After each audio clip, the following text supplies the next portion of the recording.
ତୁମେ ଏତେ ସାରା ଜିନିଷ କ'ଣ ଆଣିଛ? ମୁଁ ସହରରୁ ଘର ସଜିବା ପାଇଁ ଲାଇଟ୍ ଆଉ କିଛି ବାଣ ଆଣିଛି ମା। 2 ଦିନ ପରେ ଦୀପାବଳି। ଆଜିଠୁ ମୁଁ ଏ ସବୁ ଜିନିଷ ବଜାରରେ ବିକ୍ରି କରିବି। ଆରେ ମା, ତୁ କିଛି ଲାଇଟ୍ ରଖିନି, ଦୀପାବଳି ଦିନ ଘର ସଜେଇବୁ। ଠିକ ଅଛି ମା। ମା ମୁଁ କିଛି ବାଣ ରଖିବି। ଦୀପାବଳି ଦିନ ମୋ ସାଙ୍ଗମାନଙ୍କ ସହ ବାଣ ଫୁଟେଇବି। ହଁ ରଖିନି। ଶୁଣ ମା, ମୁଁ ଏବେ ନଦୀକୁ ଯାଉଛି ଗାଧେଇବା ପାଇଁ। ସବୁ ଜିନିଷ ଏଠି ରହିଲା। ମୁଁ ନ ଆସିବା ଯାଏଁ ତୁ ଘର ଛାଡି କୁଆଡେ ବି ଯିବୁନି। ମୁଁ ଆସିଲେ ସବୁ ଜିନିଷ ଧରି ବଜାରକୁ ଯିବି। ଆଚ୍ଛା ଠିକ ଅଛି ମା, ଚିନ୍ତା କରନି। ତୁମେ ଯାଅ, ମୁଁ ଏ ସବୁ ଜିନିଷ ଜଗିଥିବି।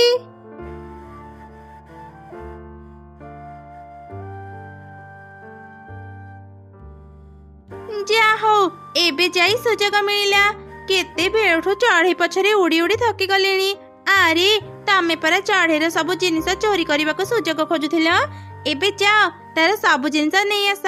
ତାପରେ ଆମେ ପାଖ ଜଙ୍ଗଲର ବଜାରକୁ ଯାଇ ସେସବୁ ବିକ୍ରି କରିବା। ହଁ ମୋର ମନେ ଅଛି।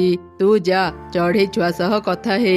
ମୁଁ ଚଢେଇର ସବୁ ଜିନିଷ ଚୋରି କରି ନେଇ ଆସିବି।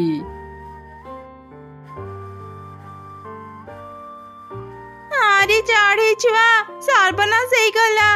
ତ ମା, କଣ ହେଇଛି ଆଣ୍ଟି ମୋ ମାର? ତୁମେ ଏମିତି କାନ୍ଦୁଛ କାହିଁକି? ତ ମା ନଦୀରେ ବୁଡି ଯାଇଛି। ଯେତେ ଖୋଜିଲେ ବି ତ ମାର ପତା ମିଳୁନି। ତୁ ଶୀଘ୍ର ନଦୀକୁ ଯା। ନା, ଏମିତି ହେଇପାରିବନି ମା। ମୁଁ ଏବେ ମୋ ମା ପାଖକୁ ଯିବି। ଚଢେଇ ଛୁଆ କାନ୍ଦି କାନ୍ଦି ନଦୀ ପାଖକୁ ଚାଲିଗଲା। ସେଇ ସୁଯୋଗରେ କାଉମାନେ ଚଢେଇର ସବୁ ଜିନିଷ ଚୋରି କରି ପାଖ ଜଙ୍ଗଲକୁ ଚାଲିଗଲେ।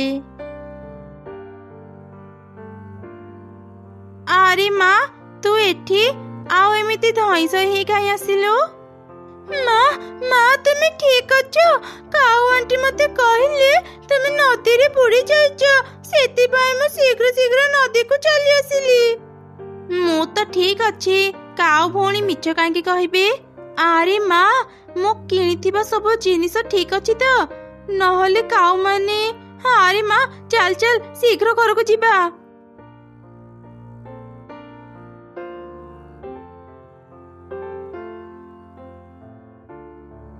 କଣ ସର୍ବନାଶ ହେଇଗଲା। ମୁଁ କିଣିଥିବା ଜିନିଷ ତ ଏଠି ନାହିଁ। ଦୁଷ୍ଟ କାଉ ମାନେ ମୋର ସବୁ ଜିନିଷ ଚୋରି କରି ନେଇଗଲେ। ଚଢେଇ, ସେମାନେ ନିଶ୍ଚୟ ନିଜ ଘରକୁ ଯାଇଥିବେ। ଚାଲ ଆମେ ଥରେ ତାଙ୍କ ଘରକୁ ଯିବା। ହଁ ଠିକ କହିଲ ମିଟୁ ଭାଇ। ଚାଲ ଶୀଘ୍ର ତାଙ୍କ ଘରକୁ ଯିବା।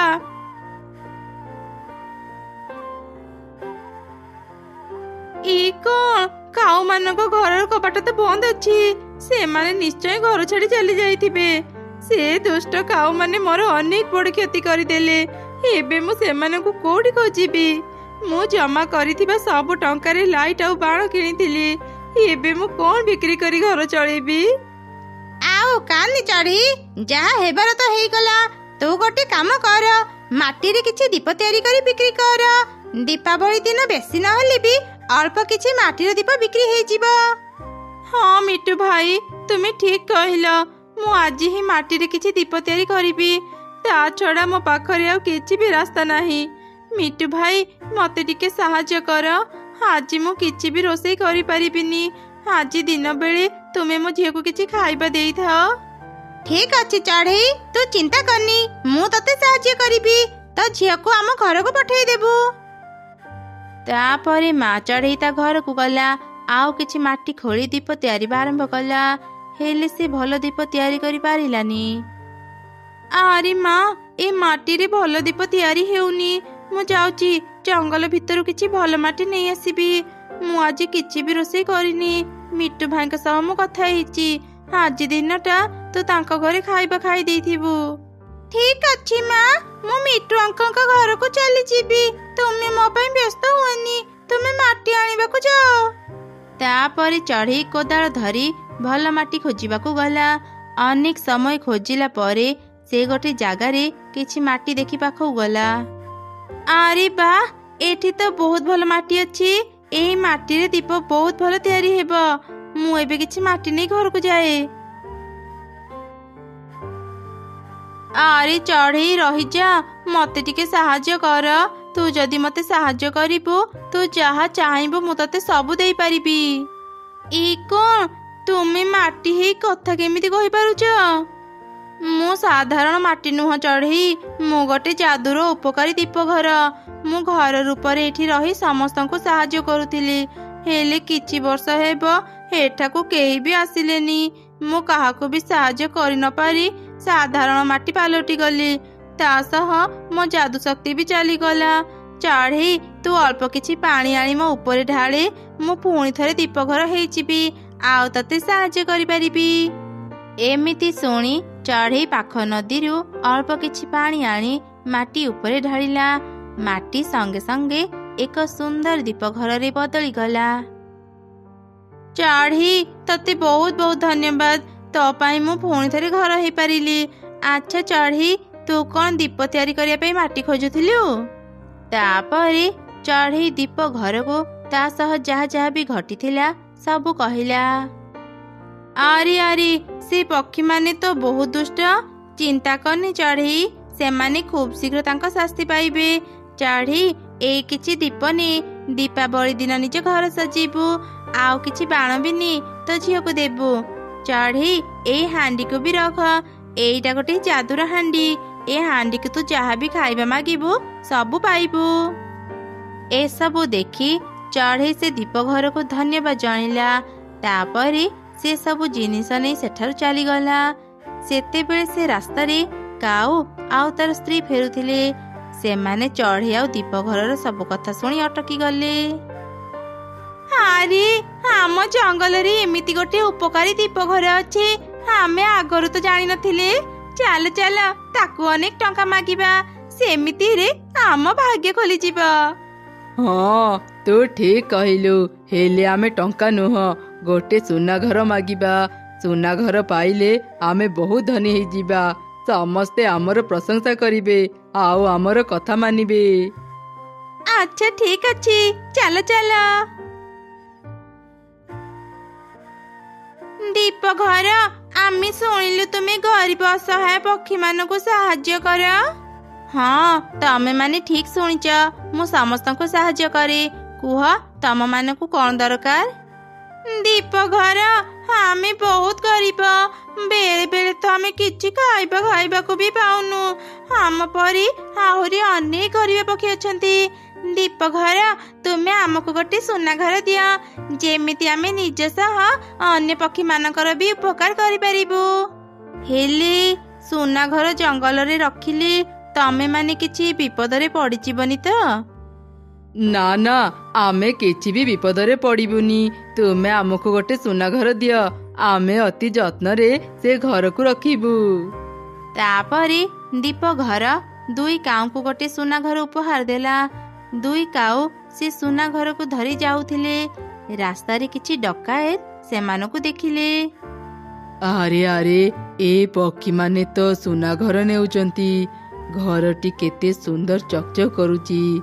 ଆମେ ଯଦି ସୁନା ଘର ପାଇଯିବା ଆଉ ଚୋରି କାମ କରିବାକୁ ପଡ଼ିବନି। ଚାଲରେ ଏମାନଙ୍କଠୁ ତାଙ୍କ ସୁନା ଘର ଛଡ଼େଇ ଆଣିବା। ଏମିତି କହି ଡକାୟତ ମାନେ କାଉମାନଙ୍କ ପାଖକୁ ଗଲେ ଆଉ ତାଙ୍କୁ ମାରିଦେବାର ଧମକ ଦେଇ ତାଙ୍କଠୁ ସୁନା ଘର ଛଡ଼େଇ ନେଇଗଲେ। ଭୟରେ ଦୁଇ କାଉ କିଛି ବି କରିପାରିଲେନି। ଆରେ ଆରେ, ଏ କ'ଣ ସର୍ବନାଶ ହେଇଗଲା। ମୁଁ ସେ ସୁନା ଘର ଭିତରେ ଚଢ଼େଇର ଜିନିଷ ବିକା ଟଙ୍କା ବି ରଖିଥିଲି। ଡକାୟତ ମାନେ ଆମର ସବୁ କିଛି ନେଇଗଲେ, ଆମ ପାଖରେ ଆଉ କିଛି ବି ରହିଲାନି। ଚାଲ ଚାଲ, ଆମେ ପୁଣି ଥରେ ସେ ଦୀପ ଘର ପାଖକୁ ଯିବା, ସେ ଆମକୁ ନିଶ୍ଚୟ ସାହାଯ୍ୟ କରିବ। ତାପରେ ଦୁଇ କାଉ ଶୀଘ୍ର ଶୀଘ୍ର ଦୀପ ଘର ପାଖକୁ ଗଲେ ଆଉ ତାକୁ ସବୁ ଘଟଣା କହିଲେ। ମତେ କ୍ଷମା କରିବ, ମୁଁ ଆଉ ତମମାନଙ୍କୁ ସାହାଯ୍ୟ କରିପାରିବିନି। ମୁଁ କେବଳ ଥରେ ହିଁ ସାହାଯ୍ୟ କରେ। ତମେ ମାନେ ବହୁତ ଲୋଭୀ, ସେଥିପାଇଁ ଆଜି ଶାସ୍ତି ପାଇଲ। ଏବେ ଘରକୁ ଫେରିଯାଅ ଆଉ ପରିଶ୍ରମ କରି ଖାଇବା ଯୋଗାଡ଼ କର। ଏମିତି ଶୁଣି ମନ ଦୁଃଖରେ ଦୁଇ କାଉ ଘରକୁ ଫେରିଗଲେ। ସେପଟେ ମା ଚଢ଼େଇ ନିଜ ଘରକୁ ଫେରିଲା ଆଉ ତାର ଝିଅକୁ ସବୁ ଘଟଣା କହିଲା। ପରଦିନ ସକାଳେ, ମା ଆଜି ଦୀପାବଳି, ମୁଁ ମୋ ସାଙ୍ଗମାନଙ୍କ ପାଖକୁ ଯିବି, ମତେ କିଛି ମିଠା ଦିଅ। ଆଚ୍ଛା ହଉ ଏବେ ଦେଉଛି। ଯାଦୁର ହାଣ୍ଡି ମୋ ଝିଅକୁ କିଛି ମିଠା ଦିଅ। ଚଢ଼େଇର କଥା ସରୁ ସରୁ ଯାଦୁର ହାଣ୍ଡିରୁ ଅନେକ ସାରା ମିଠା ବାହାରିଲା। ସେତେବେଳେ ଦୁଇ କାଉ ସେଠାକୁ ଆସିଲେ। ଏ କଣ ତମେ ମାନେ ଏଠି? ମୋର ସବୁ ଜିନିଷ ଚୋରି କଲା ପରେ ବି କଣ ତମ ମାନଙ୍କୁ ଶାନ୍ତି ମିଳିଲାନି? ପୁଣି ଥରେ ଚୋରି କରିବାକୁ ଆସିଛ? ନା ଚଢ଼େଇ, ଆମେ ଚୋରି କରିବାକୁ ଆସିନୁ। ଆମେ ତତେ କ୍ଷମା ମାଗିବାକୁ ଆସିଛୁ। ଆମକୁ କ୍ଷମା କରିଦେ। ଆମେ ଆଉ କେବେ ବି ଚୋରି କରିବୁନି। ଭଲ ପକ୍ଷୀ ହେଇ ପରିଶ୍ରମ କରିବୁ, ଆଉ ତୋର ସବୁ ଟଙ୍କା ସୁଝିବୁ। ହଠାତ୍ ତମ ମାନଙ୍କର ଏମିତି ପରିବର୍ତ୍ତନ କେମିତି ହେଲା? ଦୁଇ କାଉ ଚଢ଼େଇକୁ ସବୁ ଘଟଣା କହିଲେ। ତମେ ମାନେ ନିଜ ଭୁଲ ବୁଝି ପାରିଲ ଜାଣି ମତେ ଖୁସି ଲାଗିଲା। ମୁଁ ତମ ମାନଙ୍କୁ କ୍ଷମା କରିଦେଲି। ଆଜି ଦୀପାବଳି, ଏଇ କିଛି ମିଠା ଆଉ ଦୀପ ନିଅ। ଏବେ ଘରକୁ ଯାଇ ଖୁସିରେ ଦୀପାବଳି ପାଳନ କର। ଏମିତି ଚଢ଼େଇ କାଉମାନଙ୍କୁ କ୍ଷମା କରିଦେଲା। କାଉମାନେ ଖୁସିରେ ଚଢ଼େଇକୁ ଧନ୍ୟବାଦ ଜଣାଇ ଦୀପ ଆଉ ମିଠା ନେଇ ଚାଲିଗଲେ।